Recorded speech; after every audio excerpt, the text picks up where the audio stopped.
इस प्रकार के खेल ना खेलें।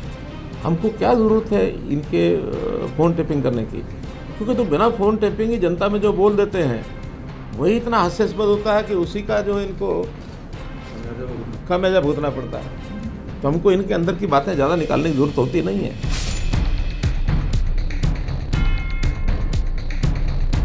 एक कंपनी है पेगासस, जिसकी मदर कंपनी NSO है, उनके माध्यम से जो जासूसी और फ़ोन टेपिंग की बात चलाई गई है, वास्तव में तो कांग्रेस का एक चरित्र रहा है कि जैसे वो खुद हैं ऐसा ही वो सबके ऊपर लांछन लगाने की बातें करते हैं, क्योंकि उनका इतिहास भरा पड़ा है। जब अपने यूपीए के कार्यकाल में ये सब वो करते रहे, न केवल विपक्षी दल के लोगों के साथ, बल्कि उनका तो अपना घर भी इन चीज़ों से भरा हुआ है कि अपने ही लोगों की फ़ोन टेपिंग, अपने ही लोगों की जासूसी, ये सब वो कराते रहे हैं।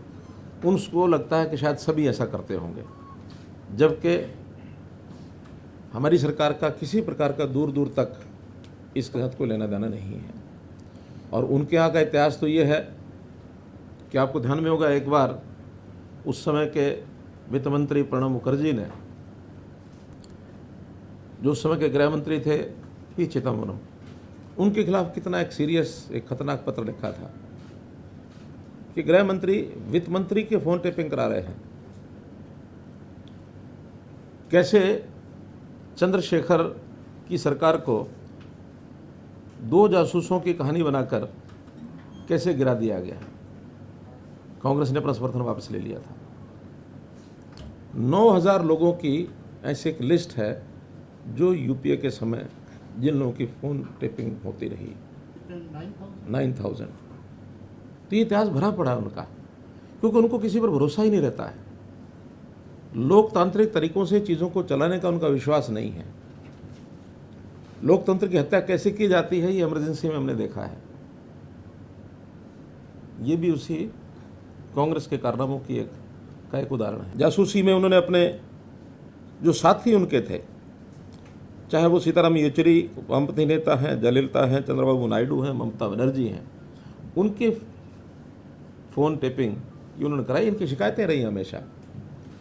जब न्यूक्लियर डील था उस समय अमर सिंह की फ़ोन टेप कॉल्स ये इन्होंने कराई है। अमर सिंह ने खुलकर शिकायतें की कि मेरे फ़ोन कॉल्स को टेप किया जा रहा है। तो ये इनकी संस्कृति रही है, इस संस्कृति से बाहर नहीं निकले हैं। और जब भी कोई, इनका टाइमिंग बड़ा सेट होता है। इस टाइमिंग में जब इनको लगता है कि आज हमें और कुछ नहीं मिल रहा, क्योंकि इस समय नरेंद्र मोदी जी का जिस प्रकार का पिछले 7 साल से 8 साल से कार्यकाल जो अब पूरा हो रहा है, इसमें इनको कुछ नहीं मिला है। जनता हित की, राष्ट्रवादी विचारधारा की एक सरकार चल रही है, और इसमें खास करके वो भी जब षड्यंत्र रचते हैं तो विदेशी सहायता लेकर रचते हैं।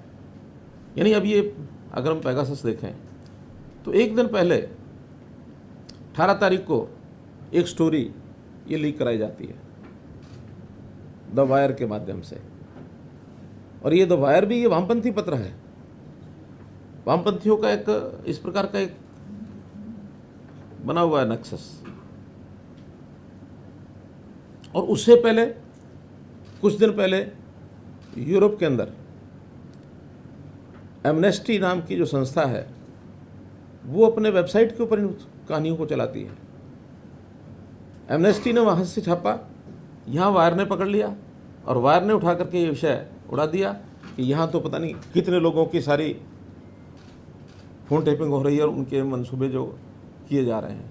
हमको क्या ज़रूरत है इनके फ़ोन टेपिंग करने की, क्योंकि तो बिना फ़ोन टेपिंग ही जनता में जो बोल देते हैं वही इतना हास्यास्पद होता है कि उसी का जो इनको खामियाजा भुगतना पड़ता है। तो हमको इनके अंदर की बातें ज़्यादा निकालने की ज़रूरत होती नहीं है। ये बहुत कुछ वैसे ही बोल जाते हैं। और इस सारी स्टोरी की सत्यता तो, ऑथेंटिसिटी तो हम इस बात से दान कर सकते हैं, ये एमनेस्टी संस्था ये इंटरनेशनल है। तो इंटरनेशनल संस्था की अपने जो उनके जिसको कहना चाहिए उनकी अपनी विश्वसनीयता, उसके ऊपर प्रश्न चिन्ह है। एमनेस्टी जब ये भारत में आकर के काम करने लगी तो इनसे पूछा गया कि आप ये सब काम करते हैं, आपने सोर्स ऑफ फंडिंग ये बताओ। तो इन्होंने सोर्स ऑफ फंडिंग बताने के बजाय ये कह करके कि भारत में काम करना बड़ा मुश्किल है, यहाँ से बिस्तर बोरी लद जाओ, और ये एमनेस्टी बिस्तर बोरियाँ बांध के चली गई। तो जो संस्था अपने सोर्स ऑफ फंडिंग नहीं बता सकती, उसकी कहानी के ऊपर विश्वास कैसे किया जा सकता है? इसका मतलब कहीं ना कहीं इनके सबके तार ऐसी संस्थाओं से जुड़े हैं जो भारत देश की इमेज को खराब करना चाहते हैं। कांग्रेस के ऊपर मेरा सीधा आरोप है, कोई ऐसी बात हमारे खिलाफ कहें, नरेंद्र मोदी जी के खिलाफ कहें या केंद्र सरकार के खिलाफ कहें, जिसका कम से कम देश की जो हमारी संप्रभुता है, देश का जो हमारा मान सम्मान है, उसका तो ध्यान रखें। कोई अपने देश के अंदर की कोई बातें कह करके अगर कोई आलोचना होती है तो हम सहन भी करते हैं, कोई दिक्कत नहीं है। लेकिन जिन बातों को लेकर के हमारे देश की इमेज विदेशों में घटती है, ऐसी चीज़ों से इनको सावधान रहना चाहिए। इस प्रकार के खेल ना खेलें, वरना देश का अहित होगा। हमारे बारे में विश्वसनीयता ये घटेगी। आज देश दुनिया में किसी एक लेवल पर पहुंचा है, वो मोदी जी की नीतियों के कारण से, एनडीए की नीतियों के कारण से हम लोग कहीं पहुंचे हैं। लेकिन उसको धरातल पर न उतरने देने के लिए, उसको बदनाम करने के लिए जिस प्रकार की कहानियाँ ये बनाते हैं, तो इन कहानियों को जैसा ये कर रहे हैं, इसकी मैं निंदा करता हूँ। और कुल मिलाकर के देश की जनता इन बातों को ध्यान रखेगी कि ऐसे किसी विदेशी संस्था के साथ कांग्रेस जो षड्यंत्र करके जिस प्रकार का ये फोन टेपिंग कंट्रोवर्सी को इन्होंने उछाला है, ये सिस्टमेटिक तरीके से भारत की प्रतिष्ठा को चोट पहुंचाने का ये काम है। इसकी निंदा हम सब करते हैं। ये आधिकारिक बयान है, मेरी जानकारियाँ ऑथेंटिक जानकारियाँ हैं, ये सरकार की एजेंसियों के माध्यम से भी जानकारियाँ हैं, ये वेबसाइट के माध्यम से भी जानकारियाँ हैं, ये मीडिया के माध्यम से भी जानकारियाँ हैं। सभी सोर्सेज से जानकारियों के आधार पर मैं कह रहा हूँ। चूँकि जब एमनेस्टी इंटरनेशनल भारत में आया, उनसे भारत सरकार ने पूछा कि आपके सोर्स ऑफ फंडिंग क्या है, उन्होंने बताया नहीं, बल्कि अपना बिस्तर बोरी लाद करके चले गए। ये तो फैक्ट है। इस फैक्ट के अंदर मुझे कोई अनुमान नहीं लगाना है। हमसे जुड़े रहने के लिए हमारे YouTube चैनल को सब्सक्राइब करें और नई वीडियो की नोटिफिकेशन के लिए बेल आइकॉन को दबाएं। अगर आप ये वीडियो Facebook पर देख रहे हैं तो लाइक जरूर करें और ज्यादा से ज्यादा शेयर करें। धन्यवाद।